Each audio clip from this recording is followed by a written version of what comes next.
आज से लगभग 5000 वर्ष पहले द्वापर युग के बाद जब कलयुग की शुरुआत हुई, तब त्रिदेव सहित सभी देवताओं ने पृथ्वी से दूरी बना ली, क्योंकि ये युग देवताओं के आगमन से बिल्कुल परे है। सृष्टि के नियमानुसार इस युग में चमत्कार की कोई गुंजाइश नहीं, यानी कि सृष्टि के नियमानुसार कोई भी देवता कलयुग के कार्य में हस्तक्षेप नहीं कर सकता। जब तक कलयुग का शासन इस धरती पर है, तब तक कली को ये बिल्कुल भी पसंद नहीं कि कोई भी देवी देवता उसके कार्य में बाधा बने। चूंकि कली असुर होने के साथ साथ एक युग भी है, तो इसलिए सभी देवता विवश थे। किंतु कल युग के शुरुआत से पहले ही देवों के देव महादेव को ये आभास हो चुका था कि कल युग जितना पुराना होता जाएगा, उसकी शक्ति उतनी ही प्रबल होती चली जाएगी और वो समय से पहले ही विनाश लीला की शुरुआत कर देगा। इसलिए महादेव ने कलयुग का संतुलन बनाए रखने के लिए पृथ्वी से जाते जाते महाबली हनुमान जी को यह कार्य सौंप दिया। महादेव ने हनुमान जी को कहा कि वे श्री राम नाम का प्रचार करें, जिससे कि कलयुग के साथ साथ हनुमान युग भी प्रारंभ हो जाए, जिससे कि कलयुग सदैव नियंत्रण में रहे। इसके बाद हनुमान जी धरती में आकर अलग अलग वेशभूषा में श्री राम के नाम का प्रचार करने लगे। इसके बाद जगह जगह श्री राम मंदिर बनने शुरू हो गए और ये वही समय काल था जब श्री राम के साथ साथ हनुमान जी की भी पूजा आरंभ हो गई। इसके बाद हर जगह श्री राम मंदिर के साथ साथ हनुमान मंदिर भी बनने शुरू हो गए। पर हनुमान जी खुद का मंदिर बनता देख बेहद निराश हो गए, क्योंकि वे चाहते थे कि हर जगह श्री राम की मंदिर बने, ना कि उनकी।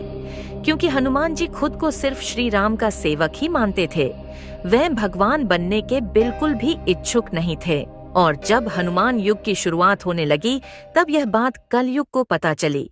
फिर कलयुग गुस्से में पागल हो गया और उससे रहा न गया। फिर उसने हर बार मंदिरों और मंदिरों के आसपास रहने वाले लोगों में पाप फैलाने की तमाम कोशिश की, पर वो हर बार नाकाम होता गया। फिर उसे पहली बार हनुमान जी की ताकत का एहसास हुआ।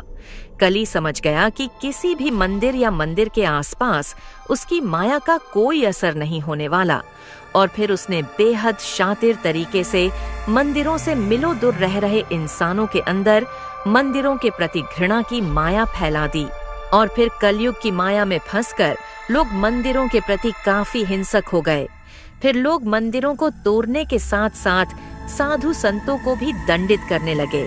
इंसान एक दूसरे के दुश्मन बनने लगे।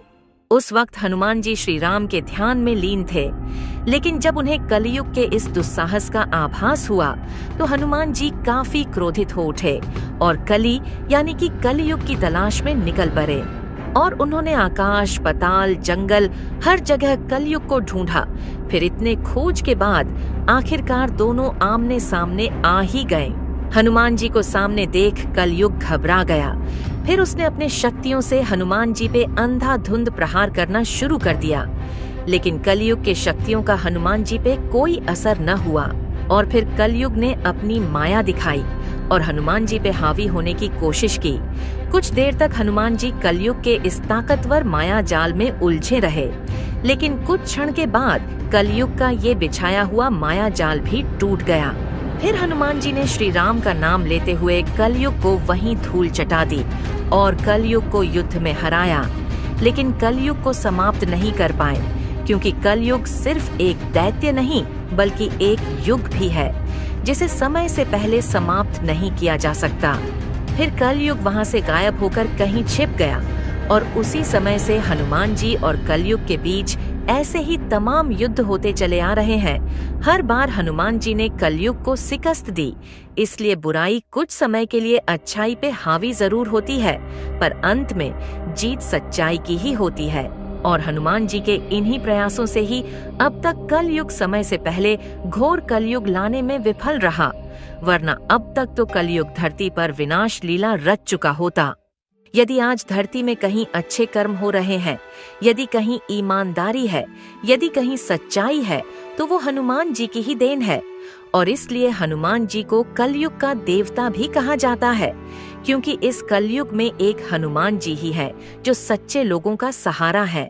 तो आज के लिए इतना ही। यदि वीडियो पसंद आई हो तो वीडियो को लाइक जरूर करें।